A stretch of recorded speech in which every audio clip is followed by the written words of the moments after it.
However, you recognize that in life, in your personal life, there's been a lot of moving parts there too. And if you are able to take care of what you need to do in life, from buying a house to raising a family to going to the grocery store and figuring what's going to be in that cart, you can do this negotiation as well. Welcome to Breaking Money Silence, a podcast series aimed at helping all of us talk more openly about money. Your host, Kathleen Burns Kingsbury, is a wealth psychology expert who is doing what she does best, speaking about taboo topics. International speaker, author, and founder of KBK Wealth Connection, Kathleen understands money and our relationship with it. Now, here is Kathleen. This episode is sponsored by Plan Well, Be Well. Plan Well, Be Well is a place that connects your financial well-being to your personal well-being. It's a place to inspire and learn, to define your aspirations, to begin articulating what well-being looks like for you, and a place to provide the financial tools needed to achieve your financial goals and live your intended life. Because when you plan well, you can be well, now and in the future. To learn more, visit planwellbewell.com. I am here today with Shirley George Frazier. She is a very accomplished person. She is the owner of Sweet Survival. She also owns giftbasketbusiness.com. She is somebody who calls herself a chief basketologist. So in a minute, I will have Shirley tell us what that means. But today she is joining me because she is a very well-respected author and consultant in the gift business. One of her several books is How to Start a Home-Based Gift Basket Business. And you may be wondering, if you've listened to the podcast a lot, how did I find Shirley? Because was I buying a basket or was it something else? And in fact, Shirley and I connected like a lot of entrepreneurs connect. We connected on LinkedIn and I loved what she was up to. And I said, you have got to come on and talk to the Breaking Money Silence audience about the types of work you do and how you negotiate. So with that, Shirley, welcome to the podcast today. Thank you so much, Kathleen. It's wonderful to be here with you and the audience. You know, I'm sure you get asked this a lot, but let's start by defining what a basketologist is. And if you are indeed the only one, or if there are a bunch of them out there, and I'm just learning about this profession now. Well, as far as I know, I'm the only person who uses that language as a chief basketologist. I did hear it used by a person who follows me, which I was quite honored to hear. A basketologist is an expert in the art of creating and selling gift baskets. That is generally the foundation of what a basketologist is. We know the product. We understand what individuals are looking for. We understand how to source the product as well, so that we create these beautiful masterpieces that no one wants to open, yet everyone must open to enjoy the contents. I love the way you describe that, because I'm thinking about the idea, like I love gift baskets. I love getting them. In theory, I love creating them. But I know as a regular Joe Schmo, when I decide I'm going to do a basket and I put it together and it never looks like a professional basket. You know what I mean? It's always a little lacking in some area. And this isn't putting me down. I mean, I have other skills in other areas, Shirley, don't get me wrong. But tell the audience a little bit about how you got into this, because it's not your normal career path. And it's something that, you know, as somebody who gives corporate gifts all the time, I think it's an awesome business. It's true. It's a wonderful marriage of creativity and business. I have always wanted to start a business. My family goes back in business in generations, certainly not gift baskets, but my great-grandmother, who grew and shipped her strawberries from Virginia to New York City in the turn of the century, and other entrepreneurs. I was working at the former World Trade Center, trying to figure out what I wanted to start as a business. My husband created a small gift for a friend at his job where he worked. And from that small bottle of liqueur with some rocks pasted to the bottom of a shot glass, I thought of gift baskets. And I started to understand how to find products, how to create gift baskets. I was terrible at making my first gift baskets. Oh, they were a disaster. But I kept at it, at the creation, at the understanding the marketing, and things just came together quite nicely as I developed the skill. Then I started to be asked to speak at different conventions and to share my expertise with others. And that's when things just came together for me, where I was able to author a book that happens to be the best selling in the industry and create giftbasketbusiness.com, which again brings people who love making gifts together to start and grow their gift basket businesses. I love this. It's just like your life purpose ended up being the creativity and the marketing and the blend between those two worlds. And boy, you are in your sweet spot, definitely. So Yes. today we're going to delve into negotiation. And, I imagine there's a lot of negotiations in your business, but specifically, we're going to talk about negotiating when you're the middle person. So in other words, it isn't me negotiating with one of my clients. It's basically like you're the wholesaler. You're in between the buyer and the seller, and there's Shirley, or people who are listening in might be in that position as well. So when did you realize, Shirley, that, wait a second, a lot of my negotiation is as a middle person? Like, when did that awareness come to be? It was a light bulb moment. One of my clients was having a problem understanding the negotiation technique that she was going through with a drop shipper.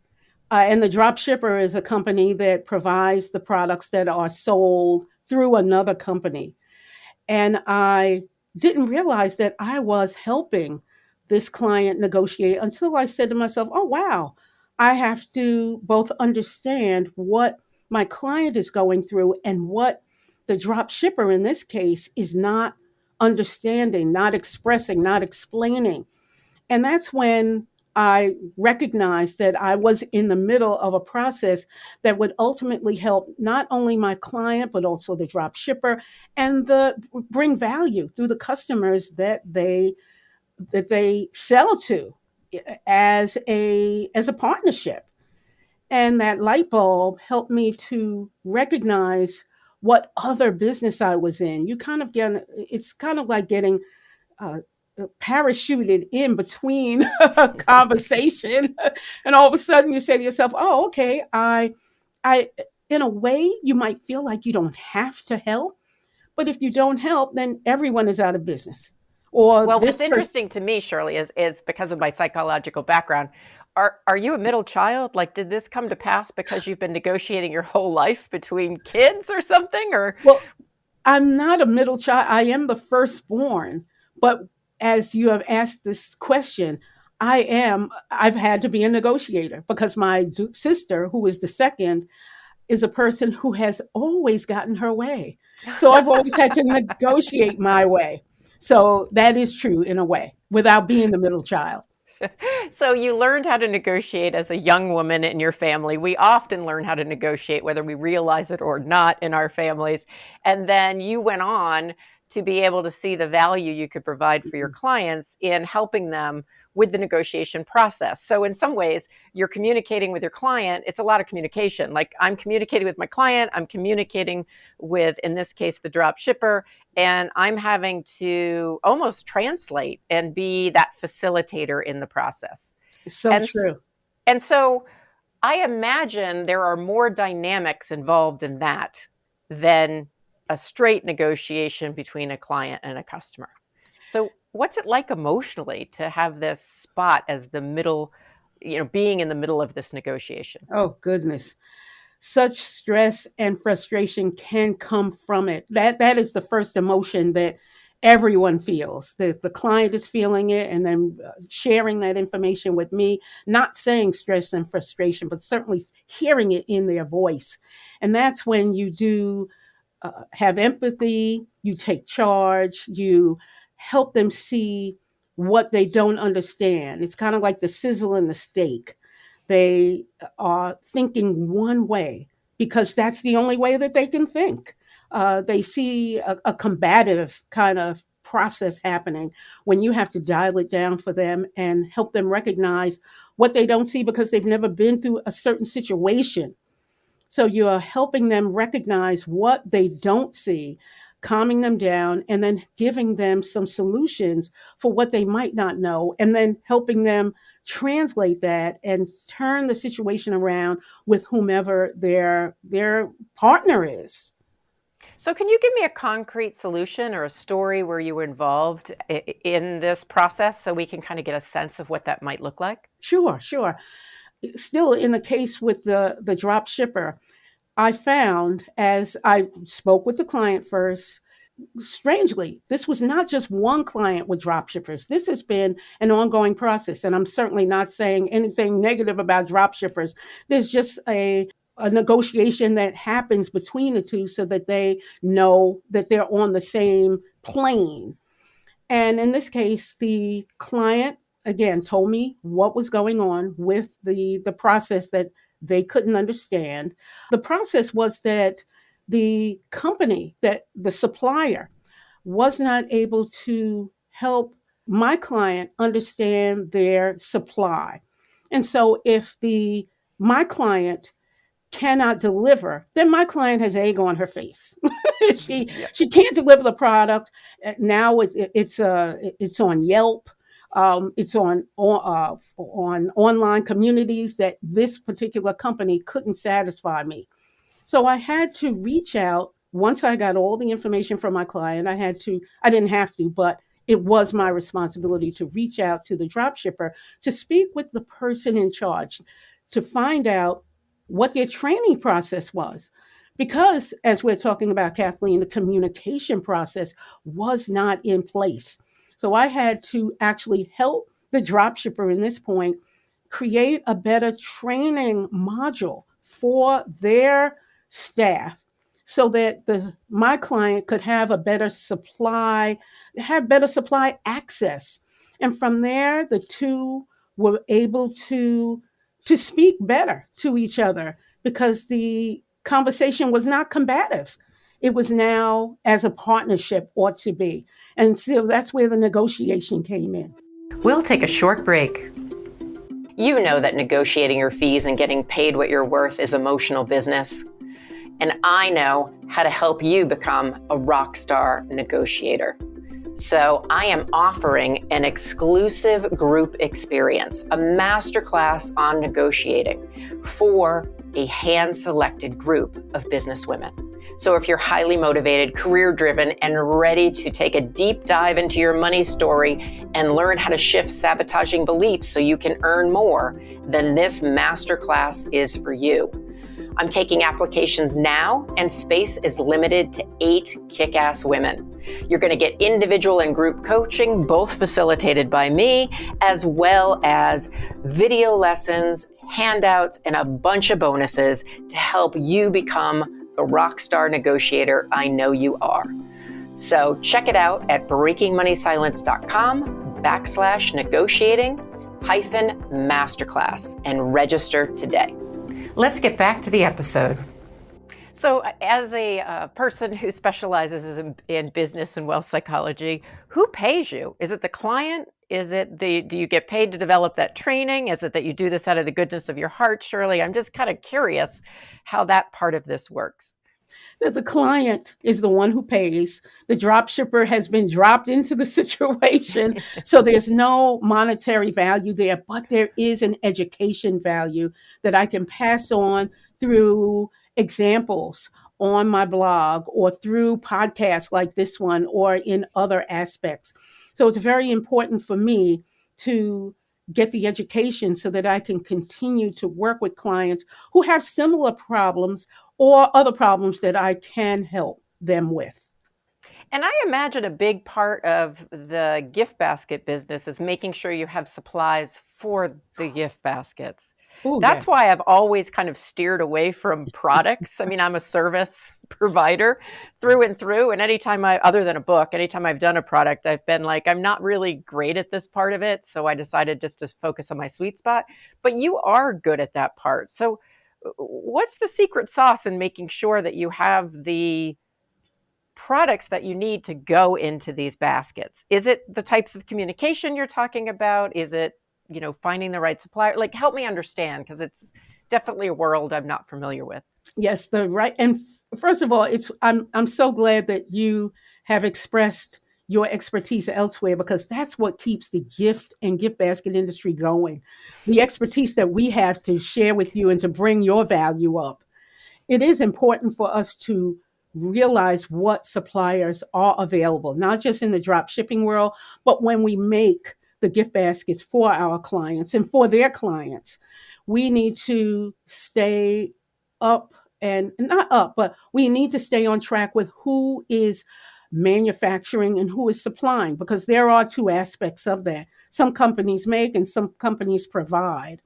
So we do so through trade shows, and the trade shows at this point are coming back Yeah. in person. But even if the trade shows aren't in person, there are virtual trade shows that are wonderful, that are both locally based, state based, and international.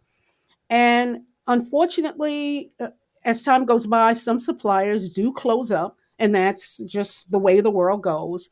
But then we have to make sure that we have a backup for suppliers. And in negotiation, we can negotiate what we're buying, when we're buying it, and how the supplier can store it for us until we want it in our facilities. So negotiations go through suppliers in that way as well. Wow. So what's like the biggest negotiation problem you've ever run into? Oh, the biggest. So far, I mean, because I've been working with the clients and the drop shippers so far, of course, those come in in mind first. But the biggest negotiations I can think of is when I need to, oh, not when I need to, but when I want to train individuals at large events. And I have trained gift basket professionals and those who want to sell by the hundreds, in groups of hundreds. And that's when the real negotiation starts, when you need to talk to the person in charge of producing the event, talk to the person who is in charge of the venue, talk to the people who are supplying all the baskets, containers, the foods, the gifts, the wrapping. I could go on and on with that.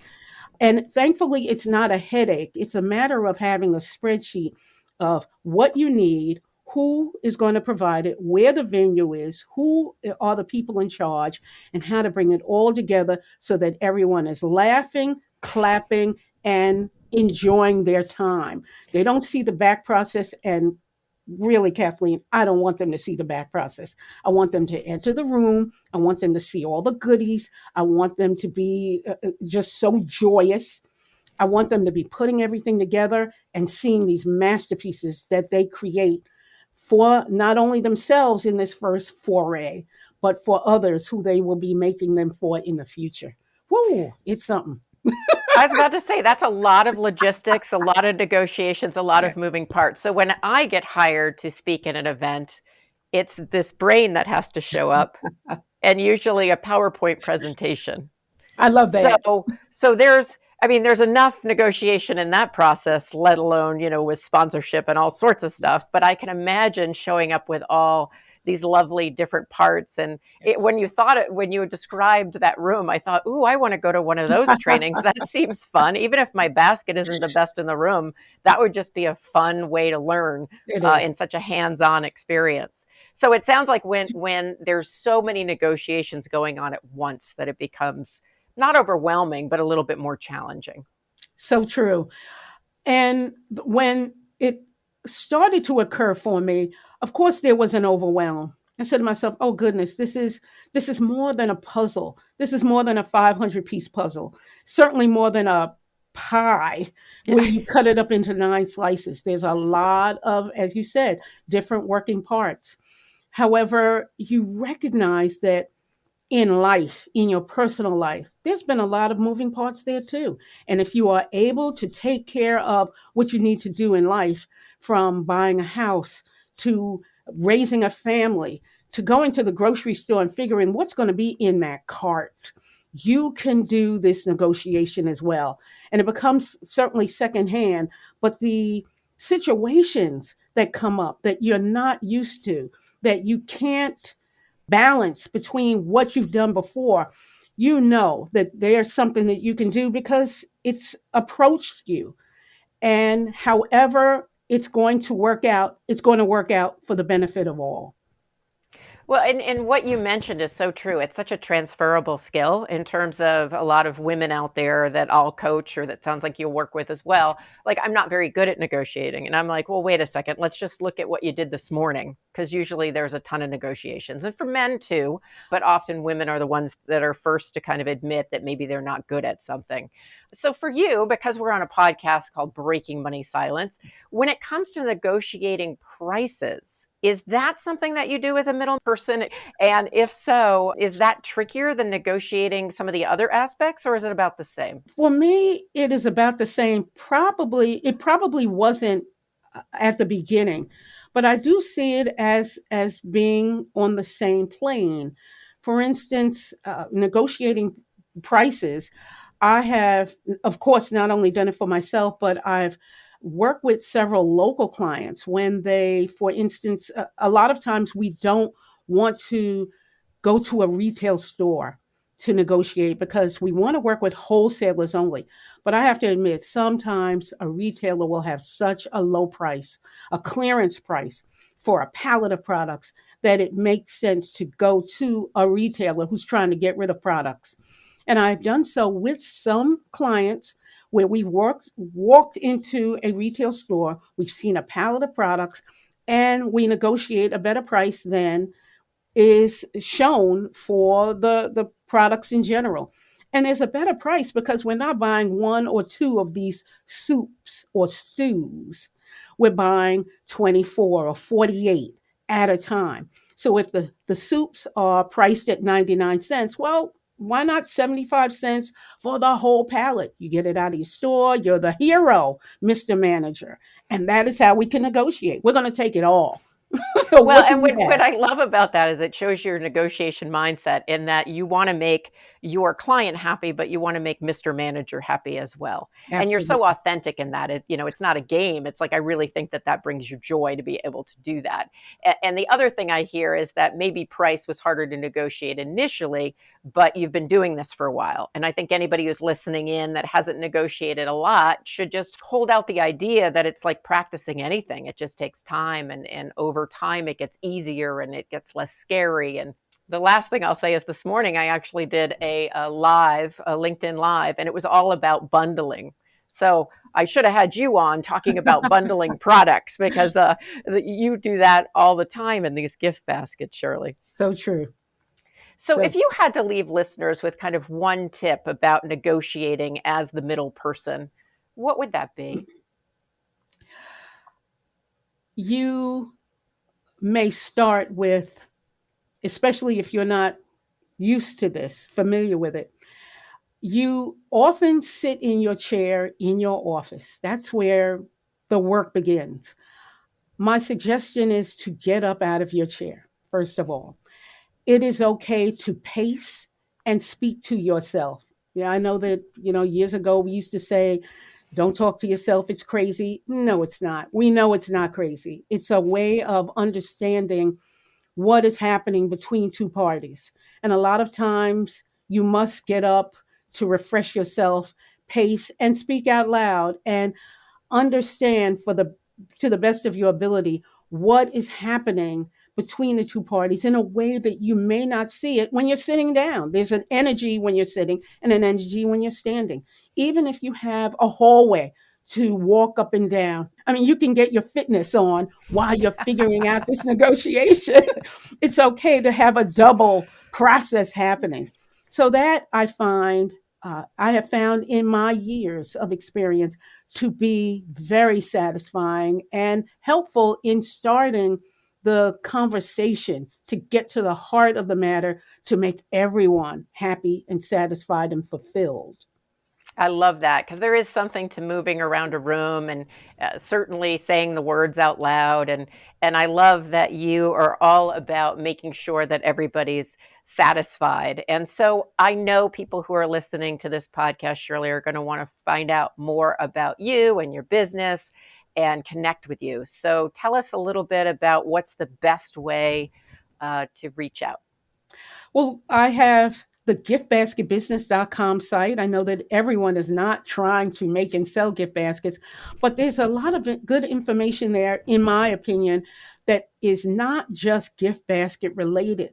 It is business related. And that's how I wrote the how-to book as well. It happens to be a gift basket book, but at the same time, it's a business book that happens to do with being an entrepreneur.